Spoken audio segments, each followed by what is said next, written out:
হেদায়েত না দিলে তবলিগের কাজ করা যাবে না। এটা উঁচা কাজ, এটা সব নবীদের কাজ, এটা দায়িত্ব, এটা ইবাদত না, এটা দায়িত্ব। সুবহানাল্লাহ বলবো। নামাজ ইবাদত, রোজা ইবাদত, হজ ইবাদত, যাকাত ইবাদত, তেলাওয়াত ইবাদত, তাবলীগ দায়িত্ব। সুবহানাল্লাহ, তাবলীগ দায়িত্ব, জিম্মাদারি। আল্লাহ পাক বলেন তেলাওয়াত কি তো আয়াতে আল্লাহ পাক বলেন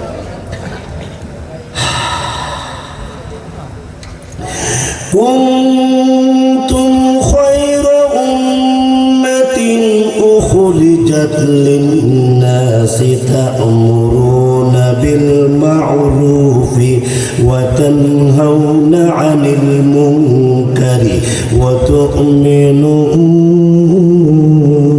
বিল্লাহ।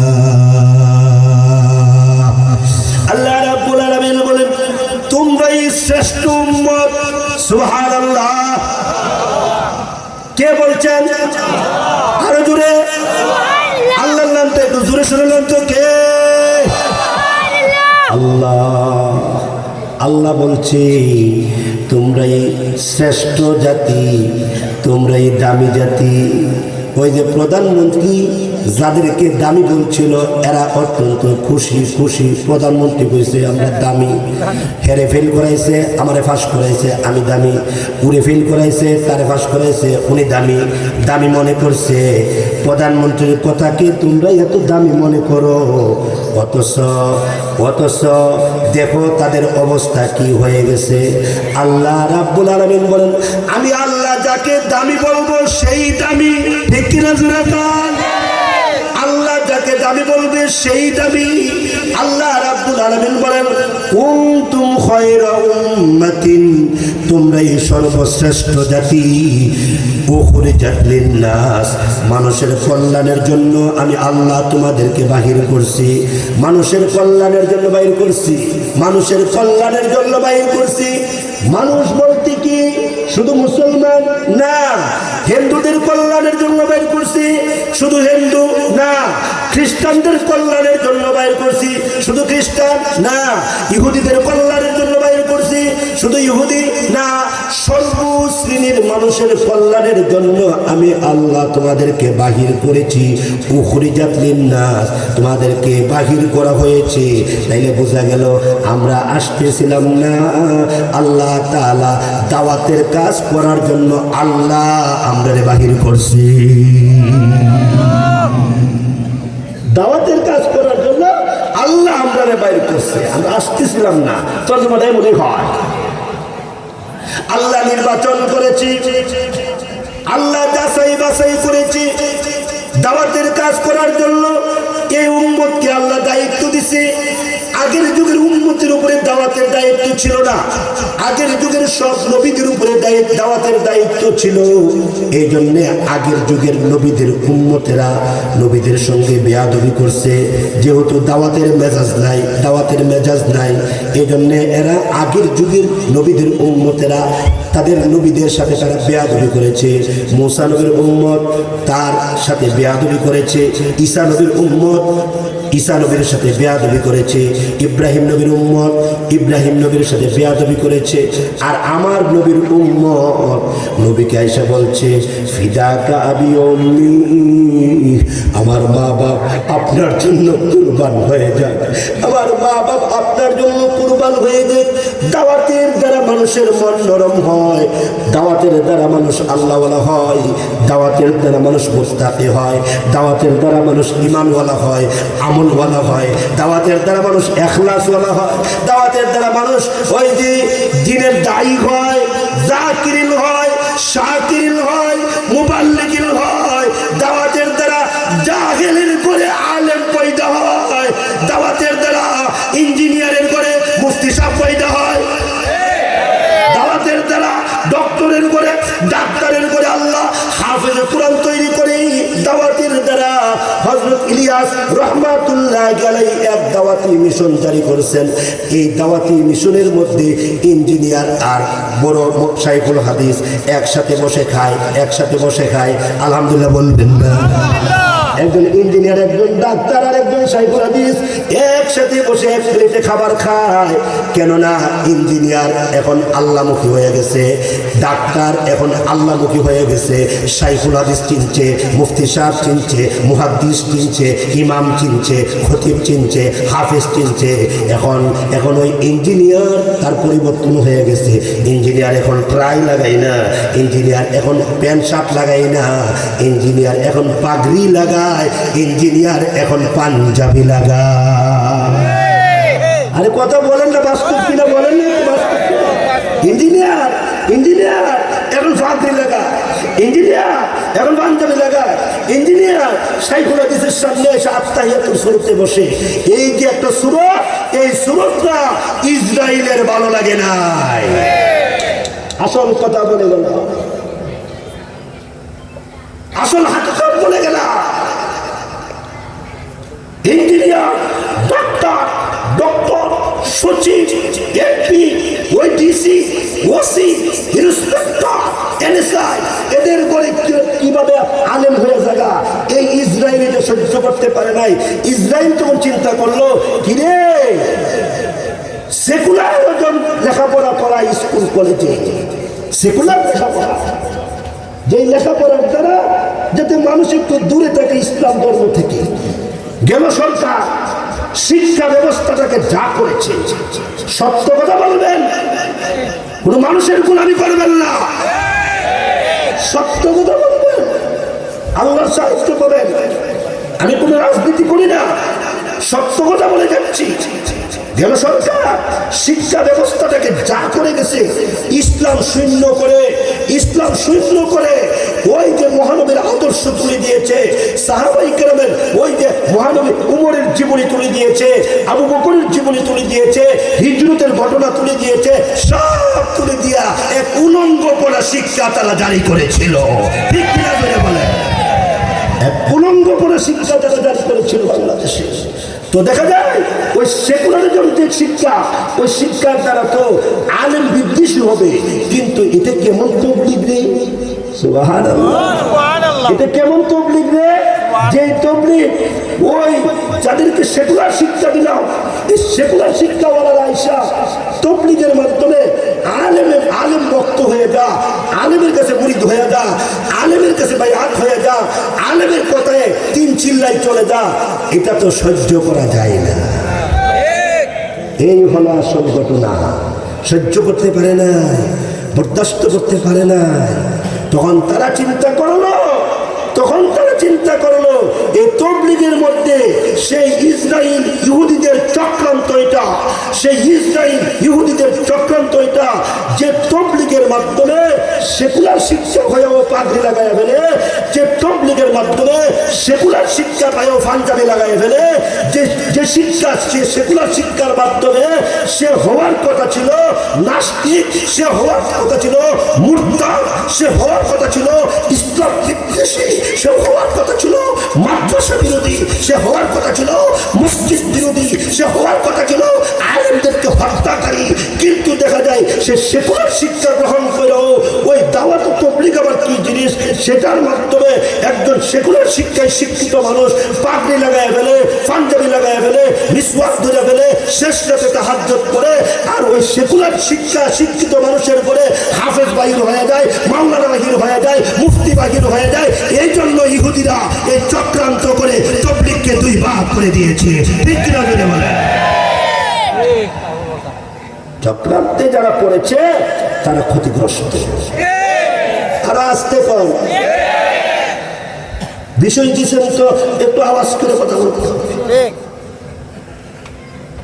এই চক্রান্তে যারা পড়েছে তারা বুকার সাগরে বাস করতেছে। আরেকটু গভীরে বলি, কষ্ট হবে না তো? দুই হাত উঁচা করেন, বলেন ইয়া আল্লাহ। হয়েছে না? আরেকটু জোরে বলতে হবে ইয়া আল্লাহ। তোমার জন্য কথাগুলো শুনতেছি, ইয়া আল্লাহ। কোন ব্যক্তির পূজা, কোনো মানুষের পূজা, কোনো মানুষের গোলামি আর করব না, আর করব না। বলেন ইয়া আল্লাহ, তোমার জন্য কথাগুলা কলবে লালন করব আর চিন্তা করব কার সাথে থাকবো, কার সাথে থাকবো, কার সাথে থাকবো। ইনশাআল্লাহ জোরে বলেন। একটু চিন্তা করে আপনার সিদ্ধান্ত আপনি নিয়ে, আপনি সিদ্ধান্ত নিয়ে আজকে রাতে কি করবেন বালিশের মাথা রেখে চিন্তা করবেন। দেখেন আলেমুল আমার হাতে বেশি টাকা পয়সা নাই। আমার উস্তাদ শাইখুল হাদিস আল্লামা মঈনুল ইসলাম সাহেব কত টাকা বেতন পায়? আমরা কত টাকা বেতন পাই? আমরা মানুষকে টাকা পয়সা দিতে পারি না, কিন্তু তাবলীগের মাধ্যমে দ্বীন দিতে পারি, ইসলাম দিতে পারি। যেটা আপনারা মানুষ আল্লাহকে যাবে, যেটা দ্বারা মানুষ আল্লাহকে পাবে। আমরা মানুষকে টাকা পয়সা দিতে পারি না, কিন্তু কোরআন দিতে পারি, ইসলাম দিতে পারি, নবীর সুন্নাত দিতে পারি, ঠিক না? এরা চিন্তা করলো কিরে মোল্লারা দিয়ে কোনো টাকা পয়সা দেয় না, কিন্তু এরপরও এই ইঞ্জিনিয়ার ডাক্তার মোল্লার অফিসে ঘুরে কেন গাঠটি লইয়া বৌজিবুত ফালাইয়া গাঠটি লইয়া মোল্লার অফিসে দৌড়ায় কেন? এরা দিয়ে কোনো টাকা পয়সা দেয় না। খবর নিয়ে দেখলো তবলিগের দিনে আমির সাহেব উনার ফকরি টাকা নাই, উনার ফকরি টাকা নাই। তো এই লোকগুলো ঘুরে কেন? চিন্তা করে দেখছে, হ্যাঁ এই মৌলবীরা কিচ্ছু দিতে না পারলো তবলিগের মাধ্যমে মানুষের কলিজা জয় করে ফেলে। কিচ্ছু দিতে পারে না, কিন্তু তবলিগের মাধ্যমে গড়ে গড়ে তালিমের ফিদা কায়েম করে দিতেছে, গড়ে গড়ে 5 কাজের লোক তৈরি করে ফেলতেছে। তখন এরা চিন্তা করলো মোল্লারা খাই কেমনে? তখন তারা দেখলো ওই ইঞ্জিনিয়ার প্রতি মাসে মাদ্রাসায় 50,000 টাকা দেয়। তারা দেখলো ওই ডক্টর, ওই সচিব প্রতি মাসে মাদ্রাসায় 40,000 টাকা দেয়। এরা চিন্তা করে দেখলো এই ইঞ্জিনিয়ার আর ডক্টর আর ডাক্তার যাদের ভিতরে লুব আছে, লুবি লোকগুলাকে যদি যাদের টাকা পয়সা আছে এই লোকগুলাকে যদি মোল্লারা থেকে আলাদা করে দেয়, ঘুমিয়ে গেছেন কেন? চক্রান্ত চক্রান্ত তো বর্তমান প্রেক্ষাপট তো তুমি শুনেন। এরা চিন্তা করে দেখলো এই লোকগুলা ইঞ্জিনিয়ার ডাক্তার ডক্টর সচিব এরারে যদি এই মোল্লারা থেকে আলাদা করে দেয় তাহলে মোল্লারা আর খাইতে পারবে না, মোল্লারা মাদ্রাসা আর চালাইতে পারবে না, মোল্লারা বেতন পাবে না।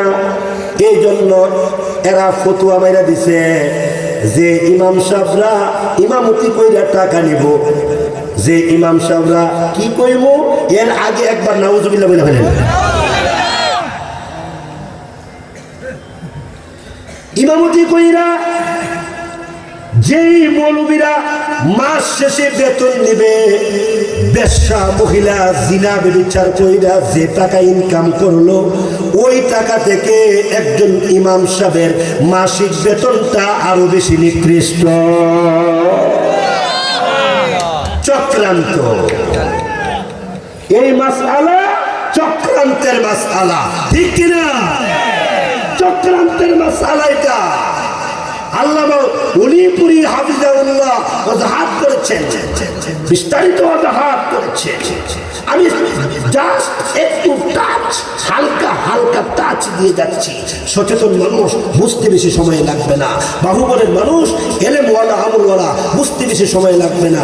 এরা চিন্তা করে দেখলো যে এই ডক্টর ডাক্তারদেরকে যদি আলাদা করে দিতে পারি বিভিন্ন মাসআলা দিয়া। তবলিগ তো মাসআলার মঞ্চ না, তবলিগ হলো ফাজাইলের মঞ্চ। এই তবলিগের মিম্বরের নাম হলো ফাজাইলের মিম্বর। ফাজাইলের মিম্বর বলিলে ফাজাইল কইয়া কইয়া ফাজাইল বলে বলে এদেরকে দায়িত্বটা শিখাইয়া দিতে পারলেই কেবল এরা 3 চিল্লাই বাহির হয়ে যাবে, চিল্লাই বাহির হয়ে যাবে। এদের স্ত্রীদেরকে পর্দা করাইবে, এদের ঘর থেকে হাফেজ বাহির হবে, আলেম বাহির হবে। এই হলো তবলিগের আসল চিন্তা। কিন্তু এরা দেখতে পাইল যে এখন যদি এমন কিছু মাসআলা ঢুকাইয়া দেয় ফাজাইলের মিম্বর থেকে, আপনি মাসআলা বলতে যান কেন? আপনাকে এই অধিকার কে দিয়েছে? ফাজাইলের মিম্বর থেকে ফজিলত বলে বলে মানুষকে দায়িত্ব শেখাবেন, আপনি বিশ্ব আমির হবেন। অসম্ভব কথাবার্তা। যার এতটুকু যোগ্যতা নাই, যার এতটুকু যোগ্যতা রাখে না, মিম্বরটা হলো ফাজাইলের মিম্বর। আমি এটার মধ্যে মাসাইল বলতে যাই কেন? বিশ্ব ইজতেমা, সারা পৃথিবীর মানুষ চাই ইজতেমার ময়দানে, সেখানে চাই আল্লাহর রাস্তায় হাজির হওয়ার জন্য, আল্লাহর রাস্তার ফজিলত শোনার জন্য, ইমানের দায়িত্ব শোনার জন্য, তাকওয়ার দায়িত্ব শোনার জন্য, ইসলামের দায়িত্ব শোনার জন্য যাই। ওইখানে গিয়া বেশ্যা নারীর ইনকাম আর ইমাম সাহেবের ইনকাম সমান, এই কথা শুনতে কেউ চাই না। ঠিক কিনা? ব্যাকল পাইছো আপনারা? আমাদেরকে তোমরা পাগল পাইছো? জাতা মাসআলা দিবা। আর শাইখুল হাদিস মঈনুল ইসলাম সাহেব, এই সমস্ত বুজুর্গরা, আল্লামা মনিরউদ্দিন সাহেব, আল্লামা অলিপুরি, আল্লামা আহমদ শফি, ওই যে মামুনুল হক, ওই যে আপনার রশিদুর রহমান ফারুক, তোমরা বক্কর সাহেবের মাসালা বলবা, যে মাসালার দ্বারা ওই যে ইমানদারের ইমান নষ্ট হয়ে যায়, যে মাসালার দ্বারা মুসলমানদের তাকওয়া নষ্ট হয়ে যায়, ওই মাসআলা আমরা আলেমরা মানবো। আমরা এত টাকার দিকে তাকায়া রয়েছি না, আমরা আল্লাহর দিকে তাকায়া রয়েছি। আমরা টাকার বস্তার দিকে তাকাই না যে 1 টাকার বস্তা পাইবো আর এইভাবে মাসালা দিয়ে দিব। অসম্ভব কথাবার্তা। জীবন যাবে, মাসআলা উল্টা পাল্টা করবো না। ঠিক কিনা জোরে বলেন? জীবন যেতে পারে, আমাদের জীবন যেতে পারে। এত বড় জিম্মাদারি তবলিগ, এই তবলিগের মধ্যে উলট পলট করবা আর আমরা ঘরে বসে বসে সেমাই খাবো। তো তবলিগের ব্যাপারে এত বড় বড় উল্টা পাল্টা মাসআলা দিবা, ইমাম সাহেবের বেতনের সাথে বেশ্যা নারীর টাকার তুলনা দিবা, আর আমরা বসে বসে আমরা চকলেট খাইবো। এমন মৌলবি আমরা হইছি না। ঠিক কিনা বলেন? আমরা যখন মুখ খুলেছি, আমরা যখন কথা বলেছি, তখন তারা কয় আপনাদের সাথে থাকবো না, আমরা সাথে থাকবো। আমরা মুখ খোলা কি অপরাধ? আমরা যদি মুখ না খুলি, আল্লাহর আদালতে একটা আলেমও পার পাবে না, পার পাবে না, পার পাবে না। ঠিক কিনা বলে? কোন শাইখুল হাদিস যদি মুখ না খুলে, কোন মুহতামিম যদি মুখ না খুলে, কোন ইমাম যদি মুখ না খুলে, আল্লাহর আদালতে পার পাবে না। কেননা এটা উম্মতের জিম্মাদারির ব্যাপার। সেপার এটা নর্মাল ব্যাপার না, এটা আমার সংসারের ব্যাপার না যে আমি চুপ রইলাম। এটা আমার ফ্যামিলিগত ব্যাপার না। সারা পৃথিবীর মুসলমানদের ইমান আমল লটকায় আছে যেই কাজের সাথে, সারা পৃথিবীর সমস্ত মুসলমানদের তাকওয়া লটকায় আছে যেই কাজের সাথে, যেই কাজের দ্বারা অসংখ্য বেঈমান ইসলাম ধর্ম গ্রহণ করেছে, যেই কাজ সারা পৃথিবীতে চলতেছে। হযরত ইলিয়াস রহমাতুল্লাহ আলাইহি, এনামুল হাসান সাহেব রহমাতুল্লাহ আলাইহি, আল্লামা ওই যে আলী আকবর রহমাতুল্লাহ আলাইহি, হরমুজুল্লাহ রহমাতুল্লাহ আলাইহি, ইঞ্জিনিয়ার আব্দুল মুকিত সাহেব রহমাতুল্লাহ আলাইহি, বড় হুজুর আব্দুল আজিজ সাহেব রহমাতুল্লাহ আলাইহি, যেই কাজে আমরা রেখে গেছে, আমরা দেখছি তিলে তিলে তিলে তিলে কোরআন সুন্নাহর সাথে বনে গেছে। কাকরাইলের জুবায়ের সাহেব, কষ্ট হইতেছে আপনাদের? কাকরাইলের জুবায়ের সাহেব একজন মস্ত বড় আল্লাহর ওলি মানুষ,